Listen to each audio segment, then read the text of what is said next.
Settle down, brother. This is the Quarter Report, powered by enca.com. South Africa is a movie. Welcome to the watch party. Trump's tariffs on South Africa's exported goods to the United States are coming.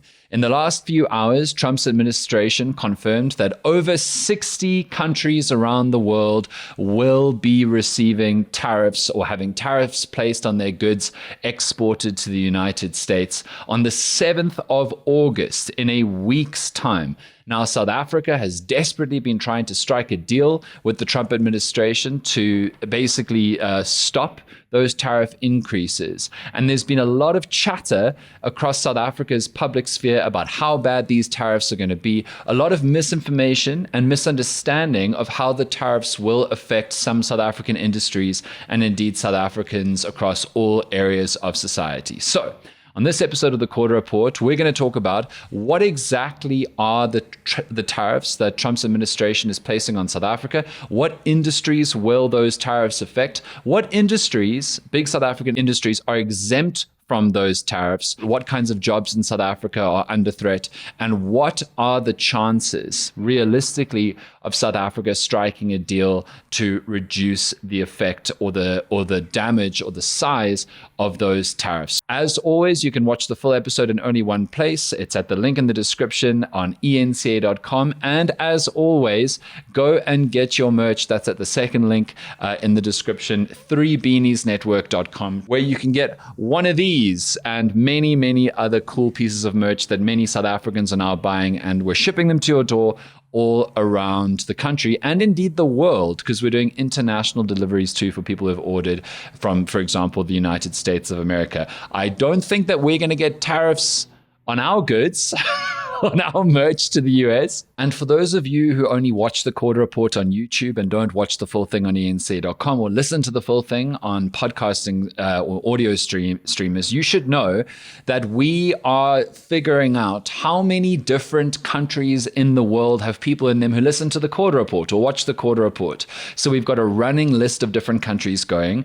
If you watch the Quarter Report or listen to it from a country that is not South Africa, whether you're South African or not, let us know in the comments on this YouTube video or text the WhatsApp line 0607613436. In just the 48 hours since we started running this tab, and we've known about lots of people watching and listening to the show around the world for a long time, but just in the 48 hours since we started running this checklist, we've got the USA, the UK, the UAE, Canada, Senegal, Belgium, Namibia, Switzerland, and the Netherlands. We know that there are so much more of you.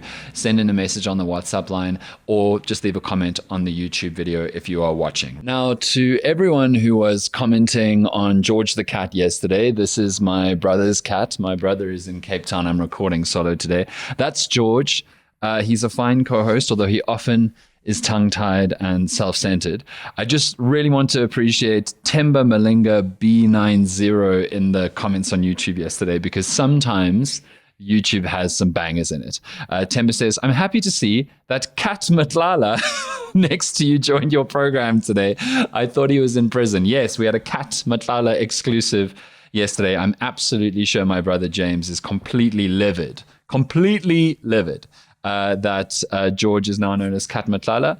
But James, then you shouldn't have left me alone in your place with your cat to catch on nonsense while you were away. You shouldn't have let me do the show solo. Right. Let's get into the WhatsApp line. So we need to hold two truths at the same time about tariffs and our trade with the United States of America. Truth one is that the United States of America only accounts for about 7.5% of South Africa's total exports. That's truth one. So the United States is a crucial and massive trading partner for us, which accounts for many billions of, not rands, US dollars of export trade, but it is also only 7.5% of our total exports. We are not solely reliant on it.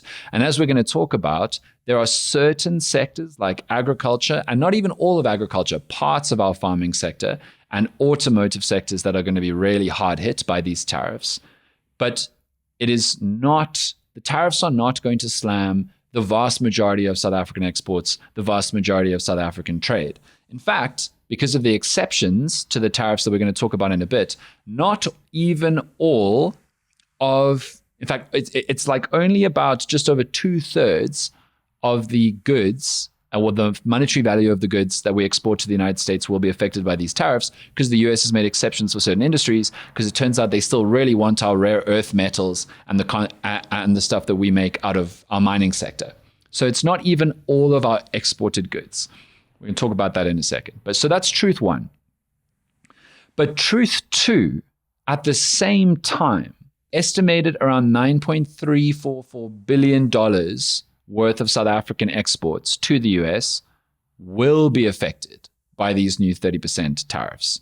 And as the Reserve Bank Governor Lesetja Kganyago said a few weeks ago, Trump's tariffs could cause about 100,000 job losses. Could, not definitely, but could cause around 100,000 job losses, mainly in the automotive and agriculture, and specifically citrus agriculture sectors of South Africa.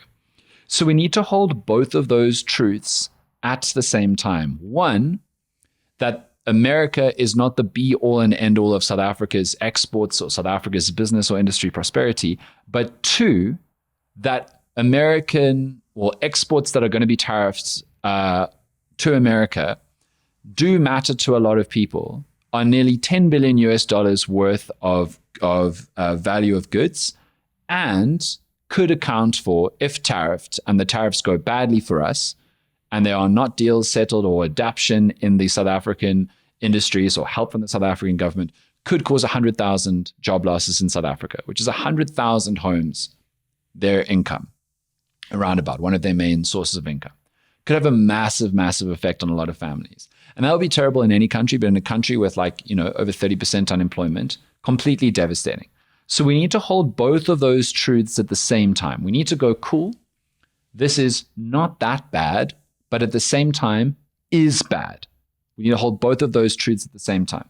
And I think a lot of the coverage that we've seen, particularly from shouty people on Twitter in the last week or few weeks, is either that it's not a big deal, or that it's the worst thing in human history, and the ANC is screwed up so terribly, and South Africa is so screwed, and this is the worst political nightmare ever, blah, blah, blah, blah, blah. So let's hold those two things at the same time as we work through the tariffs that are going to be placed on South African goods in a week's time, unless there is a deal. And the ANC-led Department of Trade and Industry, led by Parks Tau, has been working very hard, along with people in the top level of the government administration, to try and get a deal done. And we're going to talk about why they haven't been able to get a deal done, and whether it is likely that they'll be able to get a deal done in the next week in a second. But first, let's talk about the tariffs that are coming. So to get into greater detail, because we love to, we do the readings, and we love to get into greater detail on this show and really understand what is happening. There is an economist, Eckhart Naumann, who's an independent economist and associate at the Trade Law Center, TRELAC. And he did a great interview with the Daily Maverick a little while ago.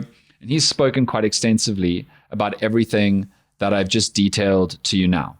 So there are a couple of things to remember as we work through some of the stuff that he said.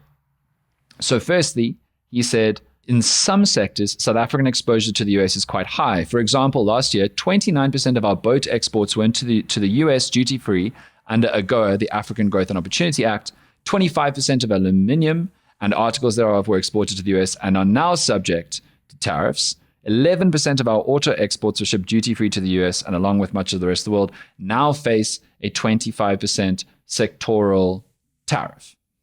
So what we're trying to understand is which industries are going to be affected and to what degree. And there, of course, aluminium will also be affected, and that 11% of our auto exports is a big deal. But what Naumann says at the end is also really important to remember. Over 60 countries are now facing tariffs of various kinds come August 7. And so it's not just South Africa being tariffed on these industries. Many other countries that also have those industries that export to the United States are also going to be tariffed. So you need to remember that their export goods are also going to become more expensive for US clients and consumers to buy.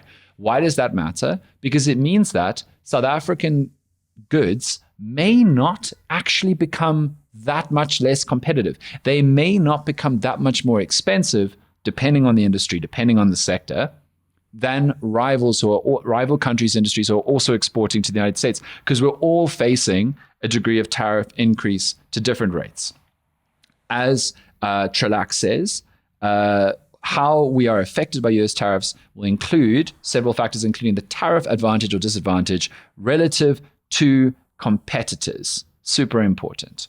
So that's something to factor in. And now let's talk about the specific two industries that are likely to be affected the worst by these tariffs. One of them is our citrus industry. So you know what citrus is?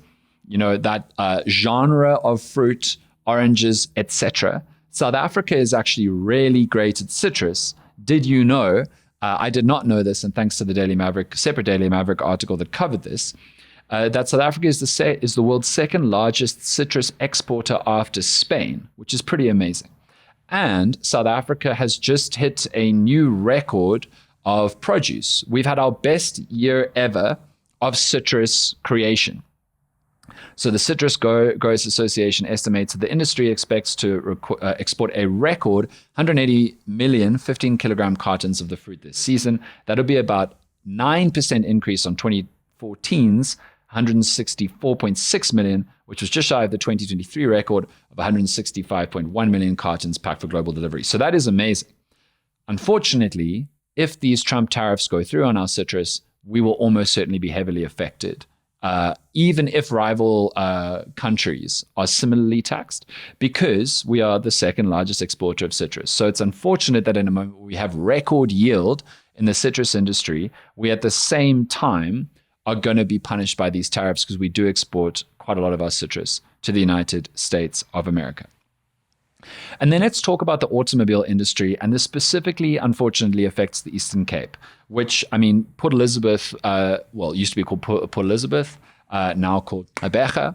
Gqeberha has been described as the Detroit of South Africa by a lot of people, because like Detroit, it's in America, it's the center of automotive industry, and has created a really impressive local economy through creating all different kinds of cars. But when there's an international or worldwide economic downturn or a shift in demand or competition for car parts, like Detroit, Gqeberha suffers. And it's not just Gqeberha, it's East London too. The CEO of the Automotive Business Council, Mikhail Mabasa, said this is not just a trade issue, it's a socio-economic crisis in the making. And he specifically talked about all of these export tariffs potentially threatening thousands of jobs in the automotive sector and risking devastating communities such as East London, where the automotive sector formed the economic heartbeat of the town. And so these are specific examples of specific communities that could be devastated by these tariffs. But then the CEO went on to say he was encouraged by South Africa's early proposals for a quota of 40,000 duty-free vehicle units per annum, which would allow us to retain our footprint in this key market. He said that if the country could not retain export markets such as the US, we risk, quote, we risk turning vibrant industrial hubs into ghost towns. And his reference there to the 40,000 duty-free vehicle units is a reference to what the South African government, particularly through the Department of Trade and Industry led by Parks Tau, is trying to do two things. One is to strike a deal with the United States of America, and the other one to get these tariffs brought down in exchange for preferential treatment of US business in the country.